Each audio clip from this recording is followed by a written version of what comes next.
vais vous rappeler un petit peu ce que c'est que Vierzon en 1870. La géographie locale, la démographie locale, etc. Donc, le Vierzon des années 1870, un Vierzon qui se transforme énormément. Des gros chantiers apparaissent qui modernisent notre cité. En 1869, par exemple, on vient de construire un abattoir moderne sur le parc des Expos, hors des murs à l'époque. Et en 1869 également, c'est la construction de l'hôpital sur les terres de Gourdon de Givry. 1869, c'est encore également le percement de la rue neuve du boulevard, qui va permettre d'aller de la route de Neuvy à la gare. La rue neuve du boulevard, c'est la rue Gourdon. Et le nom a été donné à ce moment-là parce que Gourdon venait de donner les terres pour faire l'hôpital. Donc c'est comme ça qu'on donne son nom. Donc beaucoup de changements dans la modernisation de Vierzon.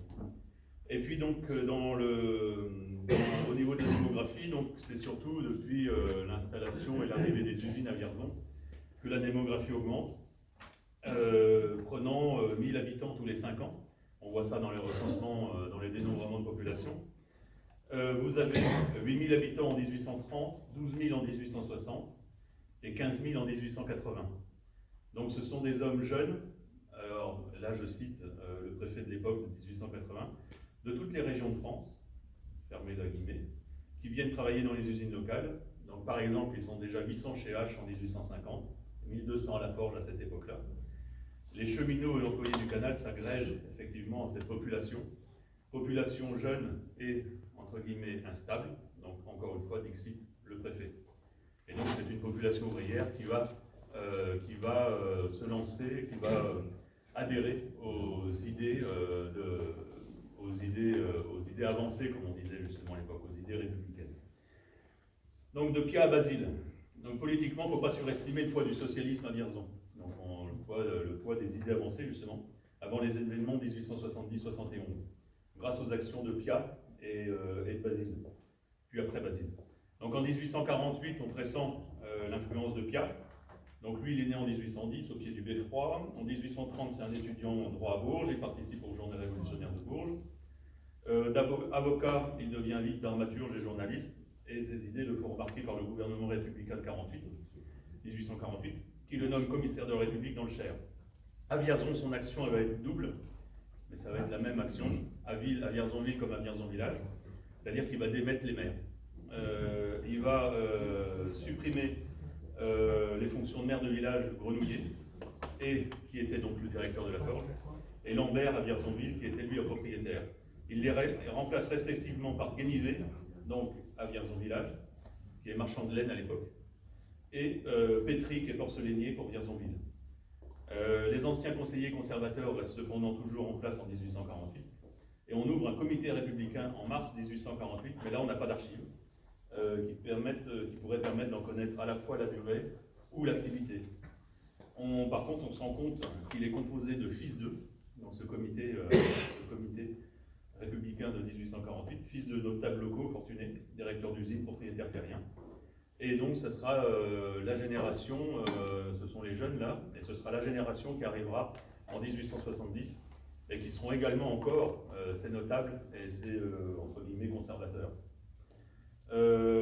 Les seuls à manifester en 1848, ce sont une poignée d'ouvriers mécaniciens du chemin de fer qui défilent en février 1948 au cri de Vive la République. Donc au total, on sort de la Seconde République sans que les couches populaires de Vierzon aient beaucoup manifesté. Et c'est ce que Poquet appelle l'indifférence à l'action. Donc Vierzon, pour le moment, est encore indifférente à l'action. À l'avènement du Second Empire, le préfet envoie un rapport au ministre de l'Intérieur sur les conseillers municipaux de Vierzon. Et je vous le cite. Il se trouve dans cette ville un certain nombre d'individus faisant et professant de la mauvaise politique. Pas de groupe organisé avec des chefs et meneurs. Donc l'essentiel de la population se tient à l'écart des bouleversements politiques qui ont apporté la Seconde République puis sa chute. Par contre, évidemment, les événements de 1871 vont être tout autres. Il y a déjà de plus en plus d'ouvriers à Vierzon. Une majorité socialiste est élue, tant à Vif qu'à Vierzon-Village. Et entre-temps, il y a un homme qui marque profondément Vierzon de son empreinte. Ce sera Armand Basile. Donc justement, Basile, il est né à Loudun en 1816. Sa profession, c'est celle de receveur des domaines. Et l'acte fondamental de sa vie, l'acte essentiel, c'est qu'il s'est marié. Il s'est marié en 1840 à Catherine Moiré. Moiré, c'est la nièce de Félix Piat.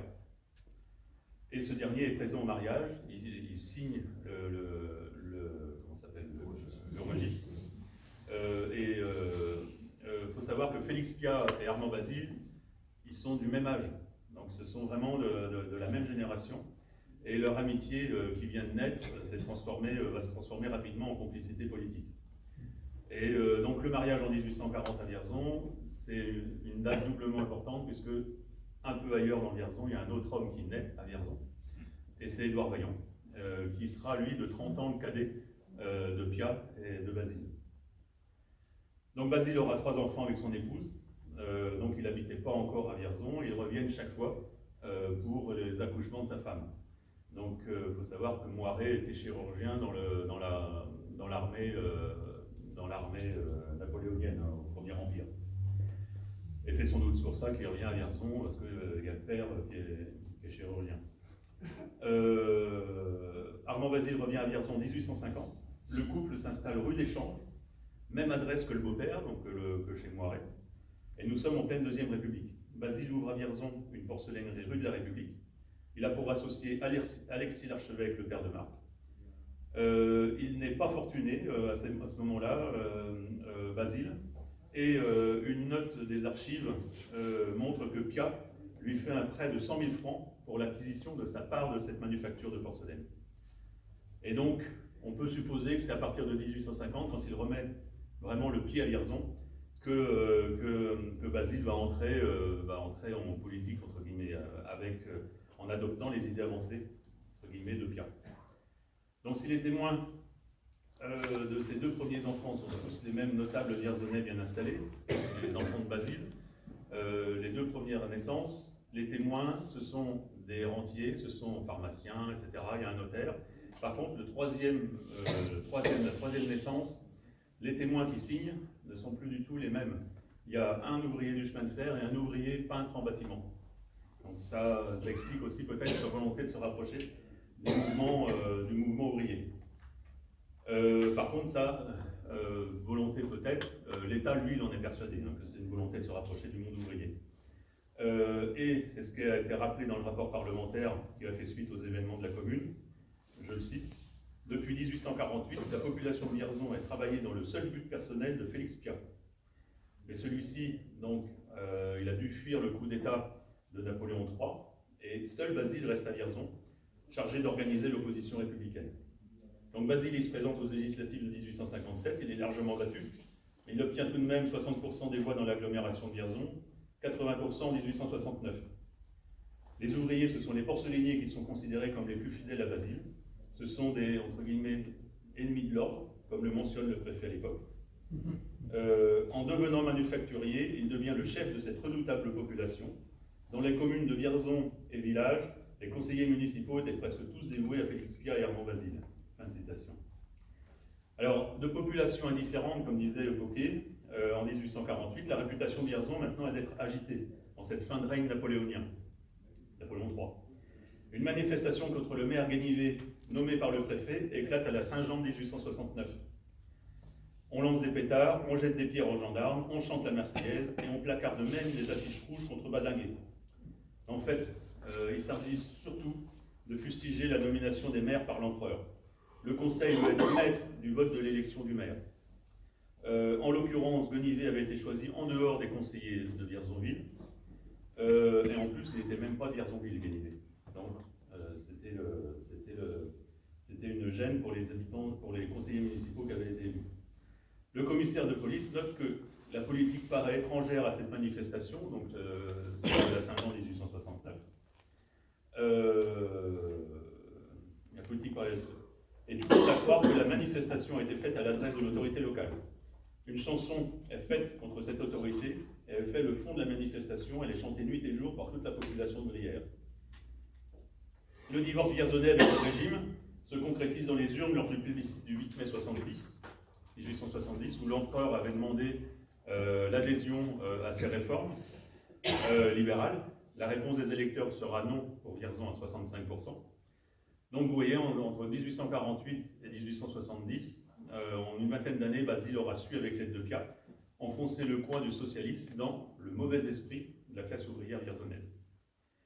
Donc arrive Sedan, la Prusse déclare la guerre en 1970, Bismarck pour faire l'unité allemande, etc., etc. Donc le 4 septembre, après la défaite de Sedan, on proclame la République. Deux camps vont alors s'affronter, les monarchistes qui veulent traiter contre la Prusse, qui veulent traiter avec la Prusse, et les républicains de l'autre côté qui veulent poursuivre la guerre. Donc c'est dans ce contexte que des élections municipales ont lieu en août 1870.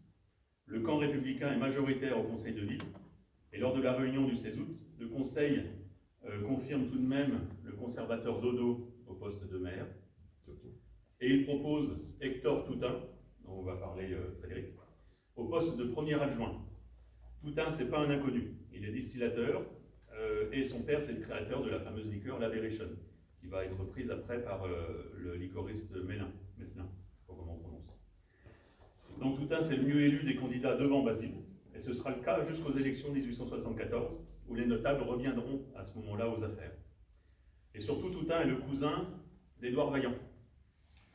Il est négociant, il est rentier, fils de rentier, et surtout, c'est le plus jeune de l'Assemblée. Non, je me suis trompé. Excusez-moi, j'ai sauté une page. J'ai sauté une ligne. Donc, Toutain est le cousin d'Édouard Vaillant. Mais autant Piat et Basile auront vraiment des liens, autant les liens seront distendus entre Toutain et Vaillant, ce qui peut expliquer que Vaillant n'ait pas eu autant de poids politique dans Vierzon. Donc, aux élections de 1814. Toutain, c'est le cousin d'Édouard Vaillant, comme je vous disais. Et Toutain se fera capitaine d'une compagnie d'éclaireurs, ce qui tiendra éloigné de Vierzon jusqu'au 5 mars 1871.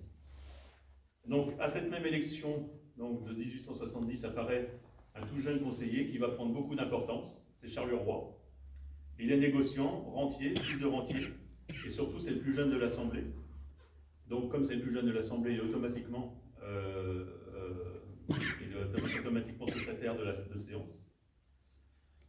Basile en fera son protégé, donc ça j'en suis plus très sûr maintenant. Voilà.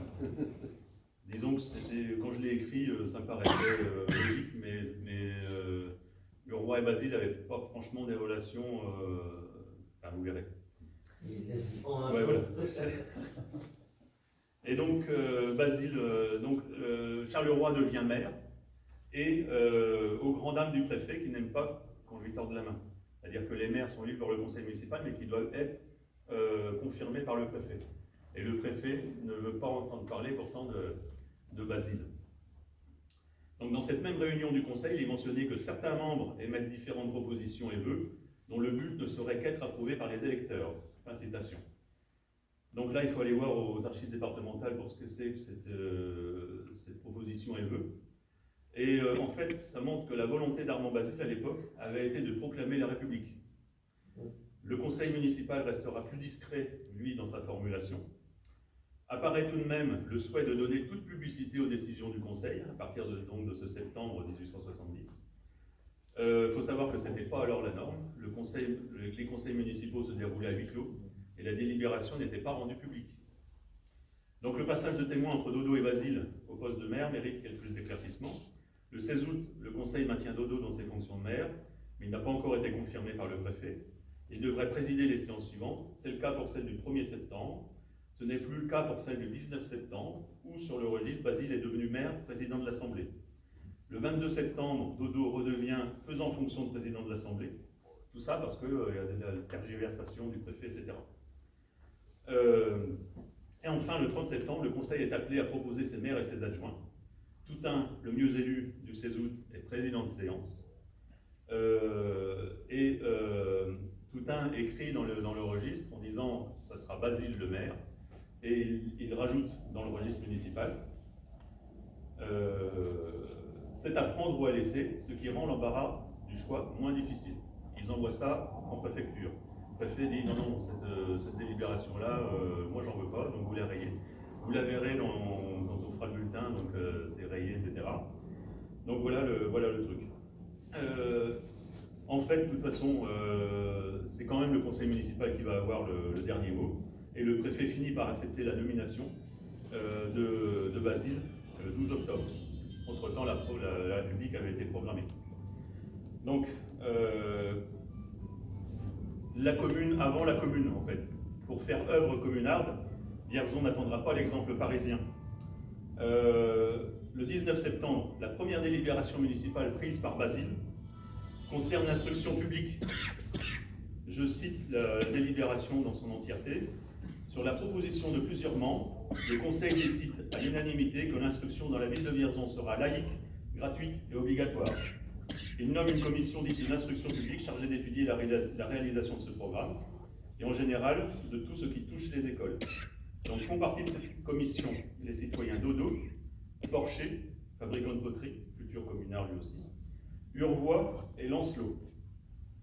Donc il y a une autre délibération que peut-être on peut voir peut-être ou pas l'effet Vaillant, c'est-à-dire que Vaillant qui était également médecin, le 21 novembre 1870 est voté pour les indigents un service médical gratuit total pour les habitants de Vierzonville et Vierzon-Village.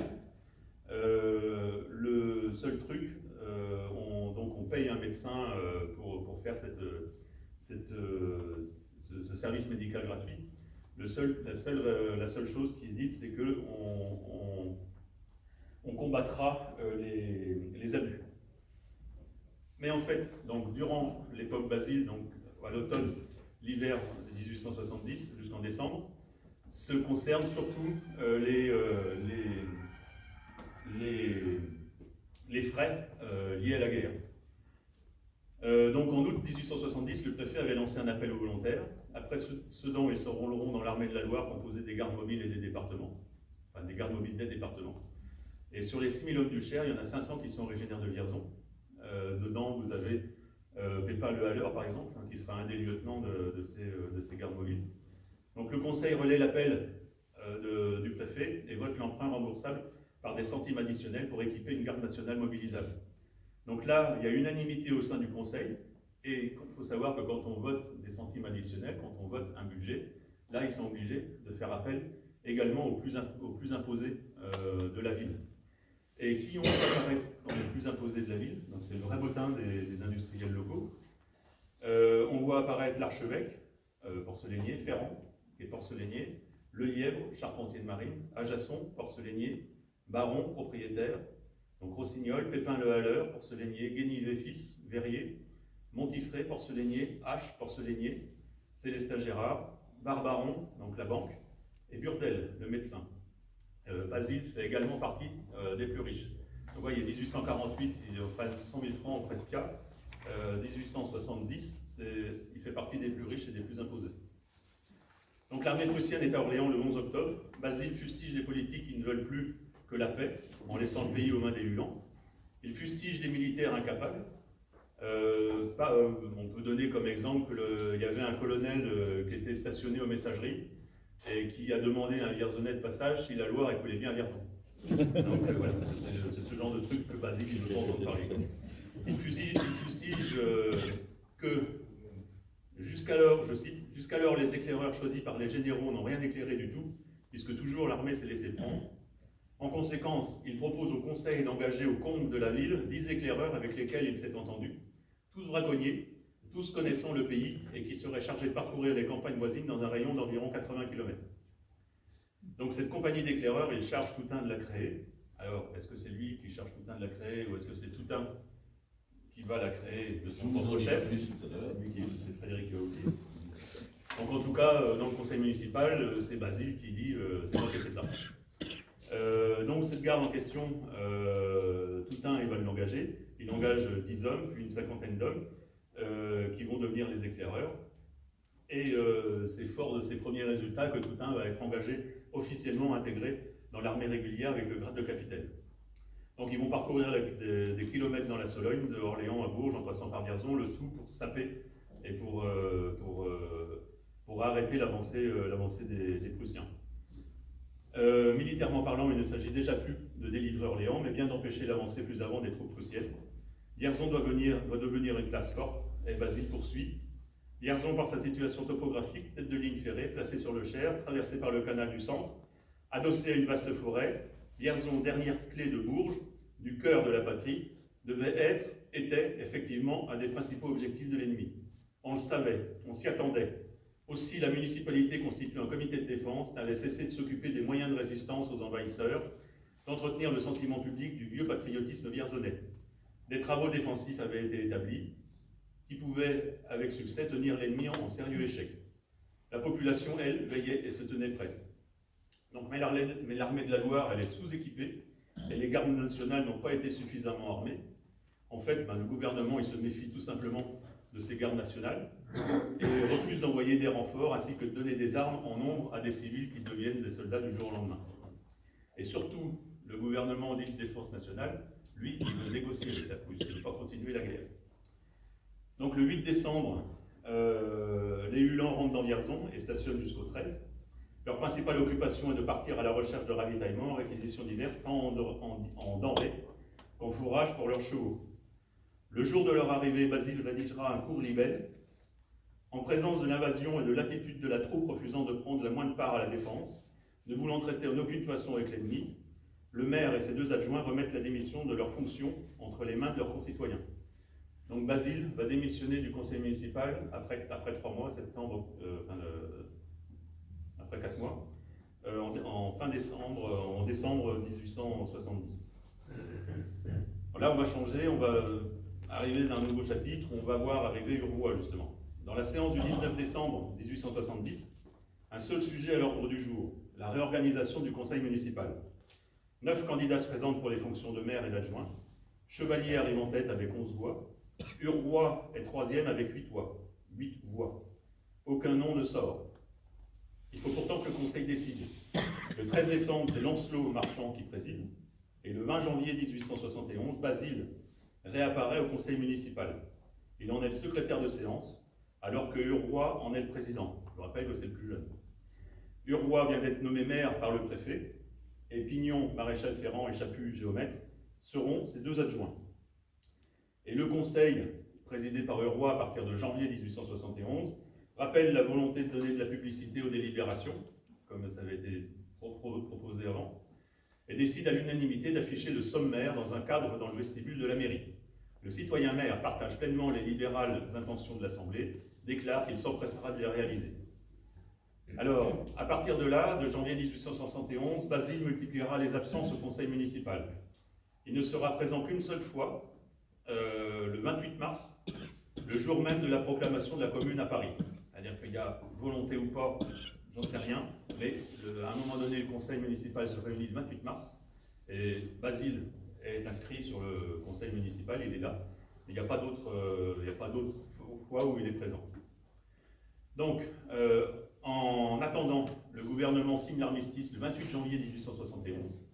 La Prusse impose des élections législatives rapides. En effet, il n'y a que une assemblée élue qui peut ratifier un traité de paix.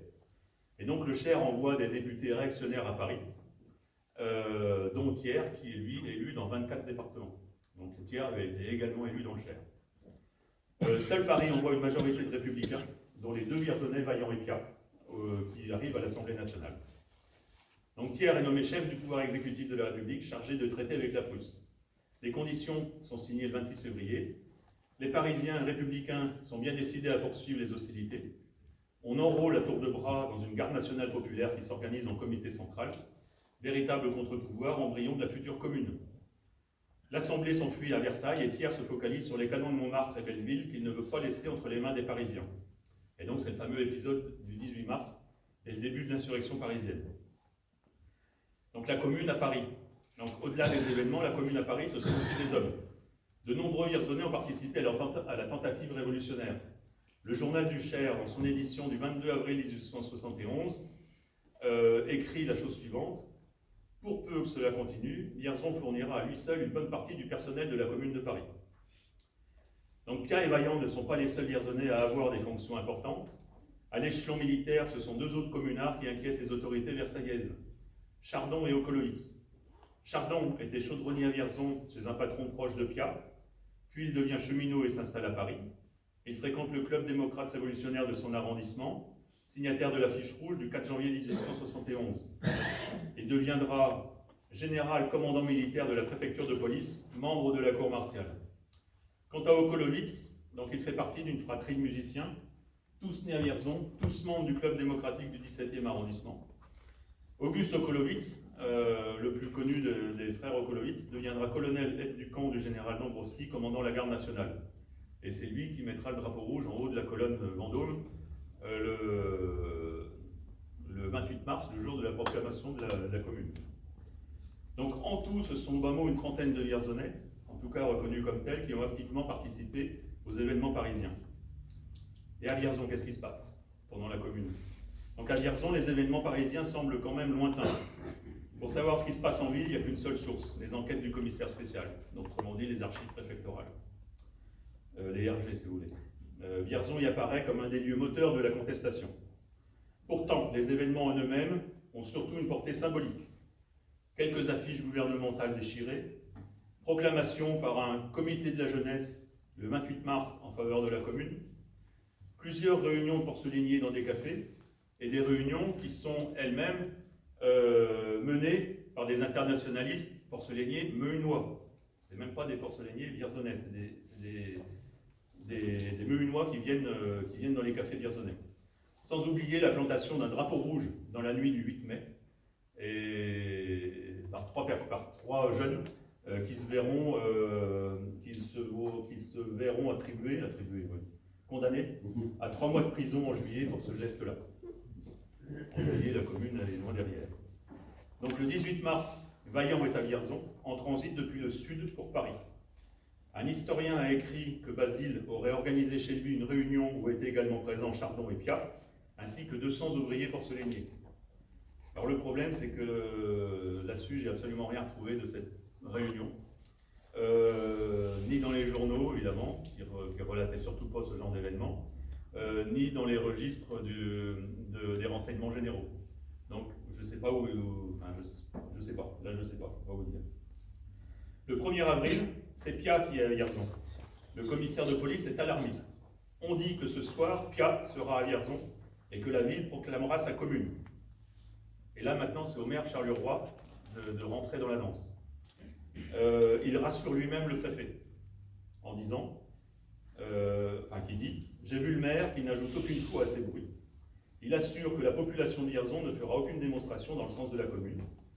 Seulement, il a la certitude que si quelques coups d'État en faveur d'une monarchie se prononçaient à la Chambre, Vierzon n'hésiterait pas à protester les armes à la main. » Donc en gros, le roi dit Vierzon ce sera calme, sauf s'il y a un coup d'État monarchique. Au sein du conseil municipal de ville, le départ de Basile a rendu téméraire le conseil des plus imposés. La séance de février est houleuse. Les plus imposés présents, H, l'archevêque, Pépin le Halleur, etc., prétendent que les délibérations concernant l'imposition des centimes additionnels qui avaient été votées pour la garde nationale ont été falsifiées et ne reflètent pas les pourparlers au sein du conseil.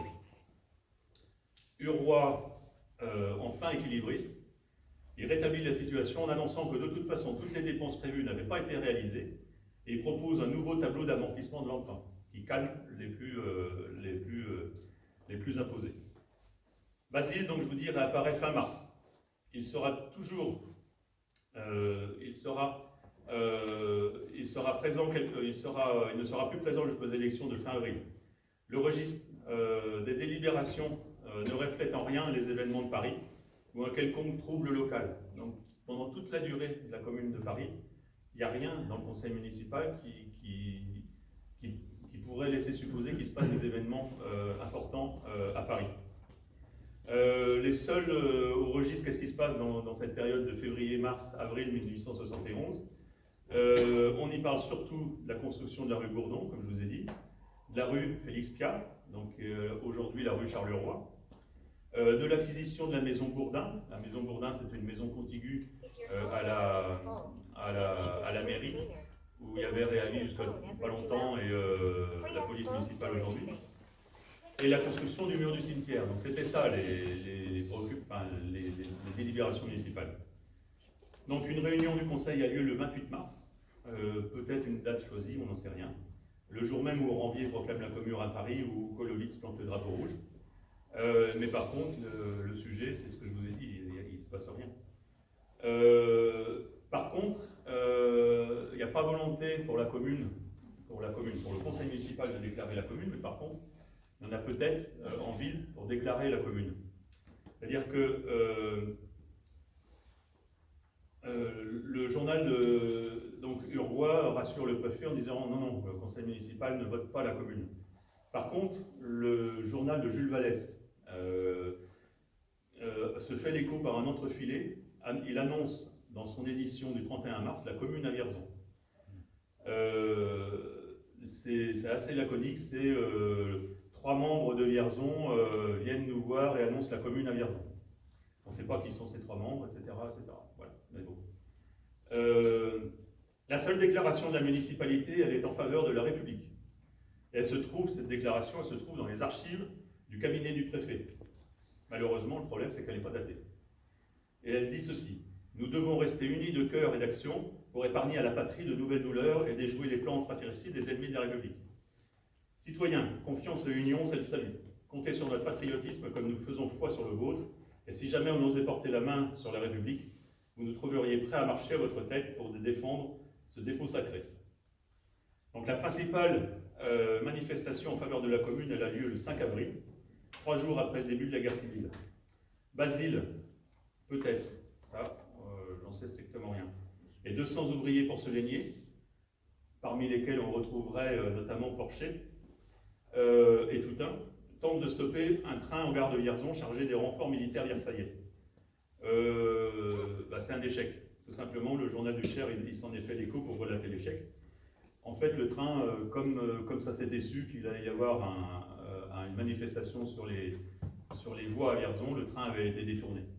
Donc du coup, et le journal du Cher dit, je crois de mémoire, que les manifestants en ont été quittes pour une petite promenade. Oui, c'est ça. Donc quelque chose comme ça. Mais normalement, Alain, le train, il est passé par Vierzon, mais il ne s'est pas arrêté. Il n'est pas passé par Il a été détourné. Il a été détourné. Donc le préfet parle alors de Basile comme de l'agent le plus actif de l'international, véritable meneur des troubles vierzonais. Rien d'étonnant donc à ce que le préfet lui préfère Charles Urvois. Dès la déclaration du Conseil en faveur de la République, la réponse du préfet à Urvois est claire. Votre présence à la tête de la municipalité de Vierzon est une garantie qu'elle sera préservée de toute insulte. Et donc Urvois devient peu à peu maître du jeu à Vierzon. Aux élections de fin avril 1871, la liste dite rouge est tout entière élue au conseil municipal.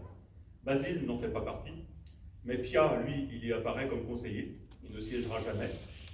Encore une fois, c'est Toutain qui est le mieux élu. Porcher arrive 4e. Le 10 mai, c'est pourtant Urvois qui est élu maire. Le préfet en est soulagé. Pour montrer son attachement à Basile, dont l'ombre est toujours omniprésente, Urvois émet le vœu que Basile puisse assister aux séances du conseil municipal à titre officieux. Il n'aura pas voix délibérative. Alors là, ça fait bondir le préfet. C'est pas comme ça que ça se passe. Donc, enfin, bref, donc encore une fois, on raye la délibération municipale. Enfin, en tout cas, ça montre, Urvois montre à l'aile rouge vif de son conseil que Basile est toujours présent. Et cela marque aussi la volonté de voir public les séances du conseil. Donc Basile n'assistera plus aux séances. À ce moment-là, c'est pareil, il y a un historien qui a parlé que Basile aurait participé avec Porcher et Toutain à Lyon en une mission de conciliation entre les communards parisiens et le gouvernement versaillais.